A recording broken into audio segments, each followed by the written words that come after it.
Well, hello there, humans, hippies, earthlings, whoever you are, wherever you are, whatever you're doing, and if you're lucky enough indeed to be doing it too, welcome back to channel. I'm Bushk, and today I'm joined by a very special guest, Ocho, the Pubg Mobile community lead who does all the Twitter accounts and such, has a big voice on the internet for Pubg Mobile, and is really a great spokesperson for the company.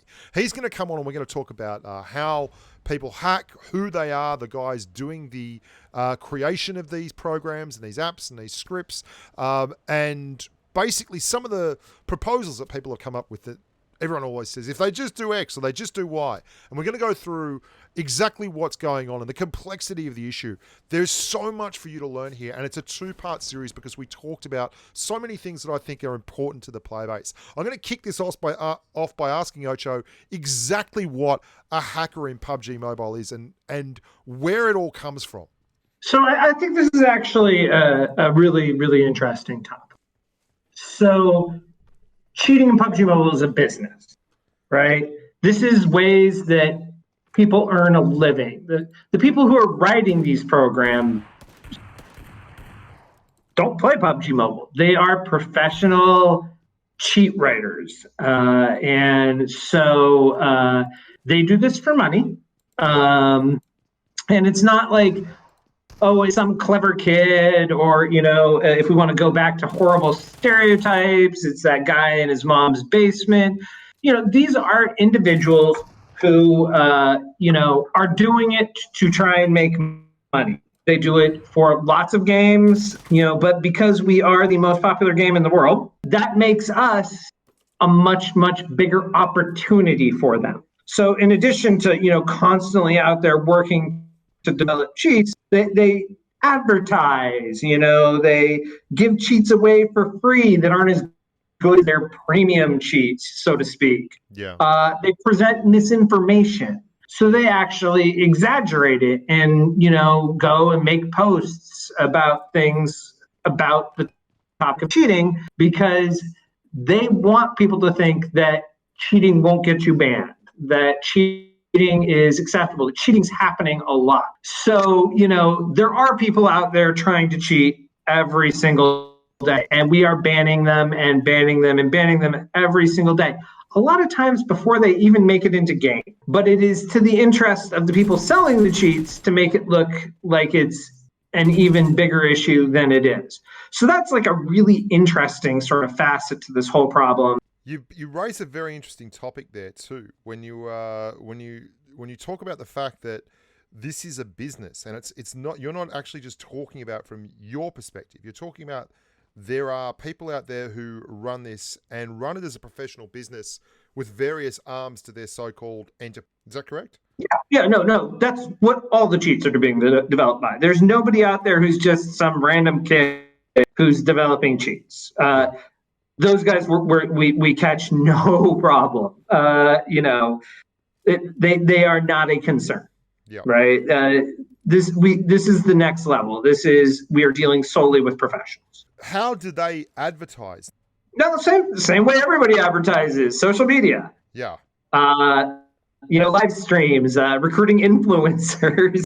Recruiting influencers. That's crazy. It's insane. Again, this is, it is a much more complicated issue that we're trying to tackle than just like, oh, hey, yeah, it's just some kids writing some software. There's like constant reports of YouTube channels with hacks live streaming for long periods of time.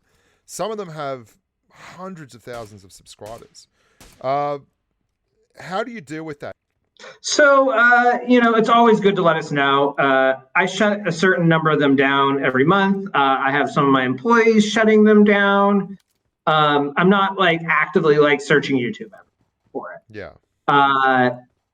But I'm happy to shut them down. I like to watch their live streams as they go dark.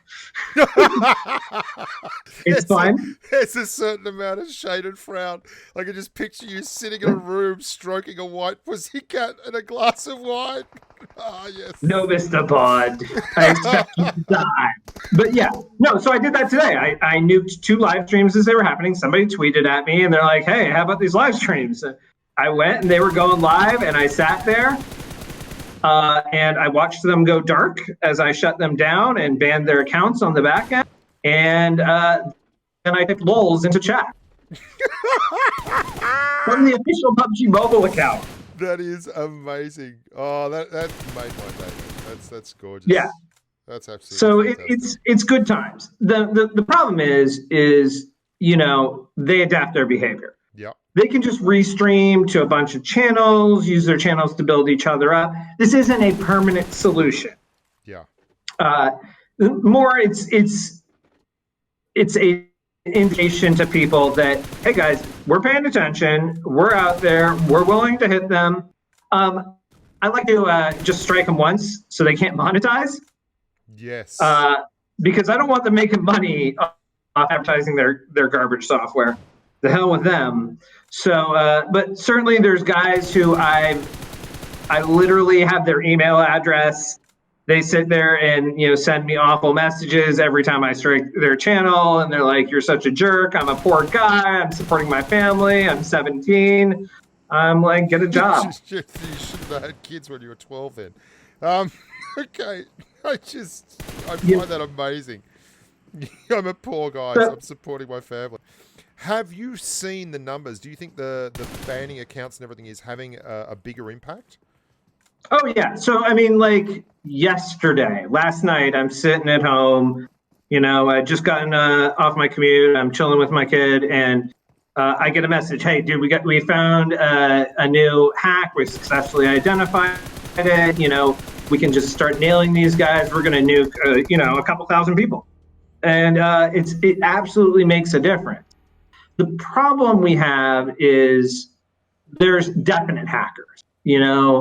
The guys who are using it to do things like fly cars through the air. Those guys aren't super common. They get caught. They exist. Most of the time we catch them really, really quickly, right? Then there's they knew where we were. And I'm like, everybody on the map knew where you were. You're running around in the open and you're wearing a pink outfit. Of course, people are doing their best. We have sort of three categories of players, right? We have the no reason to suspect that they're cheating. We know they're cheating, and they might be cheating. And we narrow it down over time. So we'll get those guys eventually. And a lot of them are using stolen accounts. I wish I could show you what it looks like on our side. We're deleting hundreds of phishing attempts a day on our socials, where people go drop in a comment on Instagram. Here's a link for free stuff. No, there's never a link in the comments. No, I get that sometimes too.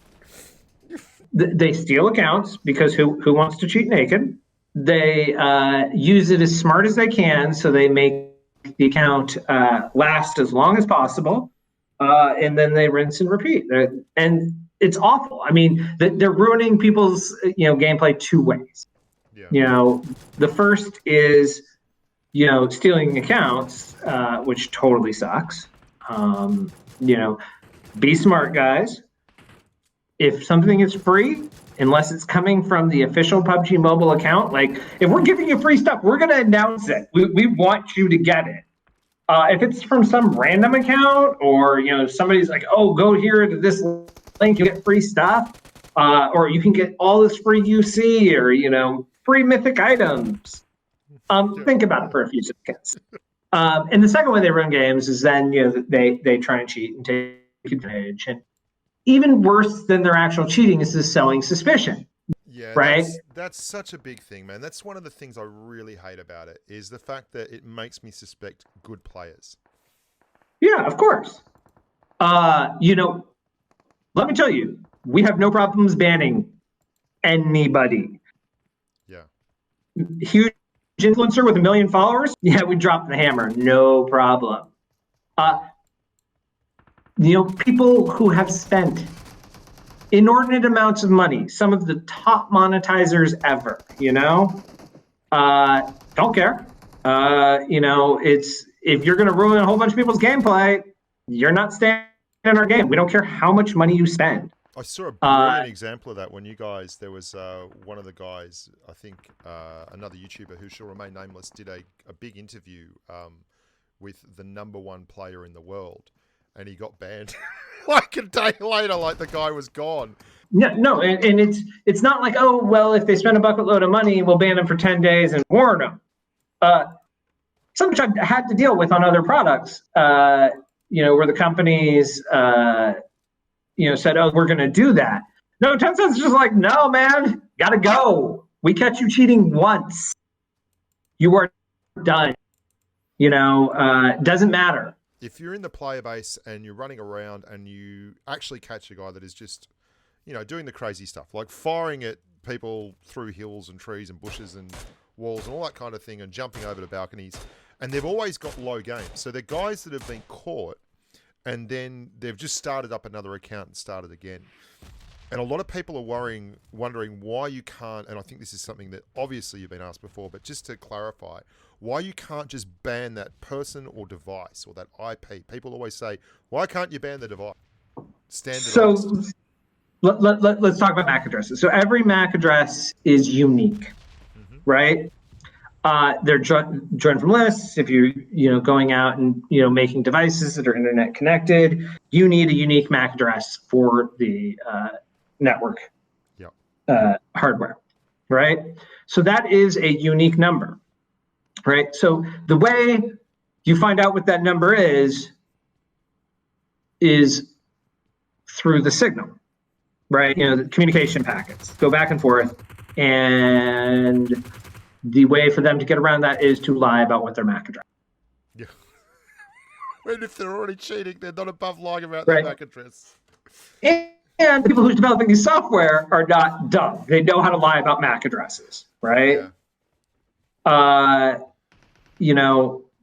So, but now here's the fun part, right? So, cool. They lied about their MAC address, but that's a real number. Yeah, I see where this is going. Right? Now, if your game has 50,000 players, right, you will get repeats where like, oh, I banned this MAC address, and somebody's like, but that was not actually that person. That was me. Yeah. If your game has 50,000 people, right, it'll happen every so often. Our game has 100 million players a month. Yeah. Right? Same thing with IP addresses. Okay, cool. Well, we start banning IP addresses.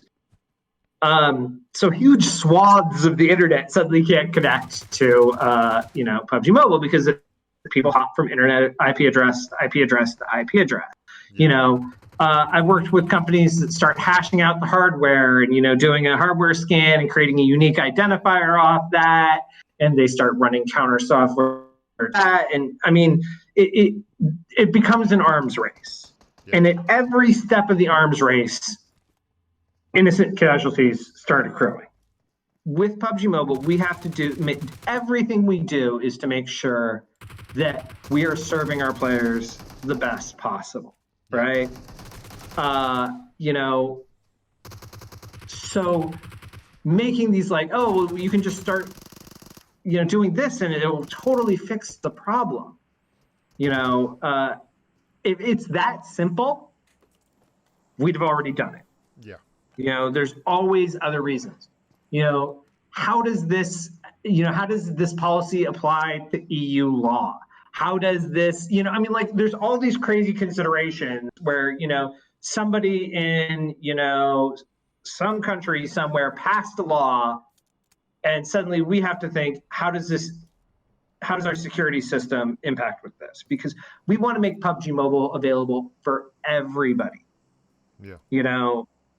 And we want it to be accessible to everybody.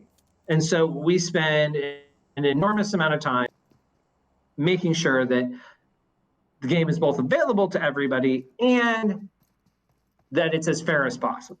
We are never going to get to the day. No game on the internet that anybody will ever play is going to be perfectly fair. Every game, there is a potential to cheat. It's the nature of gaming on the internet. It's the nature of humans on the internet. It's the nature of humans, So I'm going to leave episode 1 there. There's obviously a lot to go over, and we're going to talk a lot more about things like the idea of a punk buster like client, where the majority of hackers come from, how they actually engage and how they work things out, and how, you know, the guys at Pubg Mobile and Tencent actually bust them in the next episode. So make sure to tune into that. Thank you so much for watching. Remember to like the video, subscribe, go to the webpage if you want to know the real Pubg Mobile numbers, thebushka.com, and just stick around. Lots of stuff happening on channel. And Ocho, thank you so much for devoting your time to the community. You big dog, you. Until next time, stay safe on the battlefield. Bye for now.